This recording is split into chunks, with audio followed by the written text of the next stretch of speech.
Lastly, imagine a string of dazzling cities on the East African coast. A vibrant, wealthy hub where Africa met the world. A place where African kings traded with Arab sultans and Chinese admirals, creating a culture as unique as the ocean that shaped it. This is the incredible and often overlooked story of the Swahili Coast.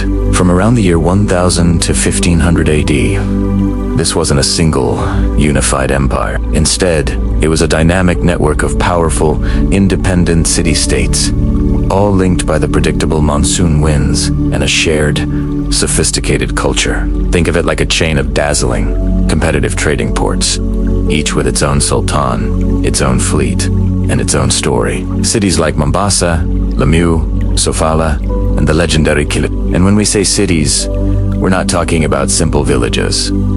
These were wealthy, cosmopolitan urban centers. The Swahili people built not with mud and thatch, but with coral stone, which they carved into elegant towns with multi-story mansions, intricate courtyards, and even indoor plumbing. This was a merchant's world, a society built on commerce, ambition, and the art of the deal. So what made them so rich? Location, location, location. The Swahili cities were the critical middlemen on a global superhighway. From the vast African interior, caravans brought the continent's incredible riches.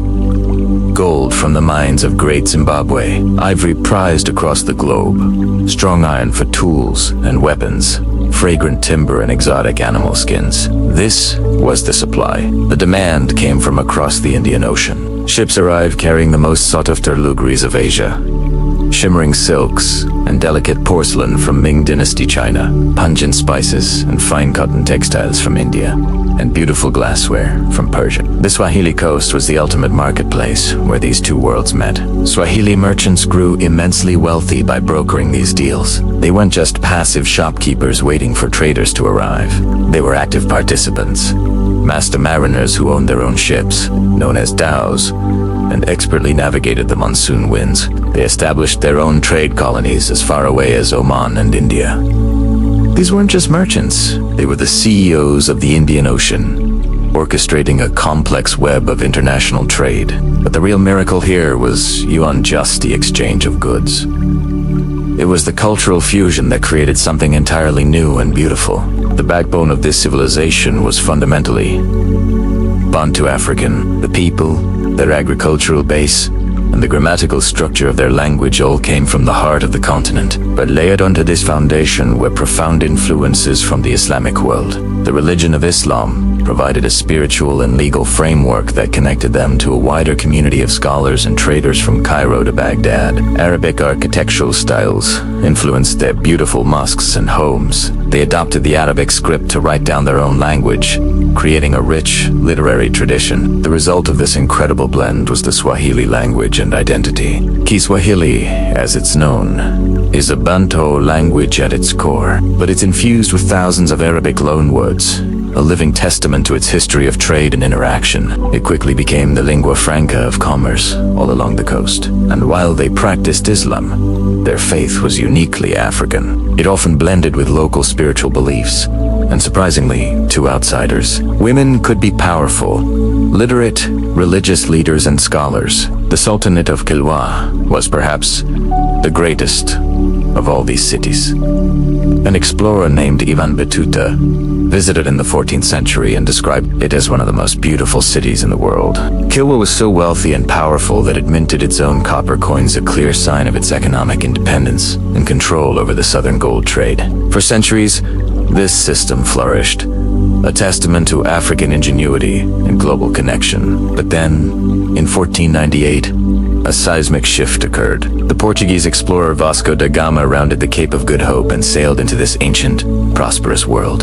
The Portuguese weren't interested in fair trade. They wanted domination. Armed with powerful ship-mounted cannons, they sought to violently seize control of the lucrative spice trade. Their arrival was a catastrophe for the independent city. They brutally sacked Kilwa and Mombasa, built imposing forts to control key harbors, and tried to forcibly redirect the flow of wealth to Lisbon. While they never fully destroyed Swahili, culture was far too resilient for that. They shattered its political independence and broke its economic monopoly.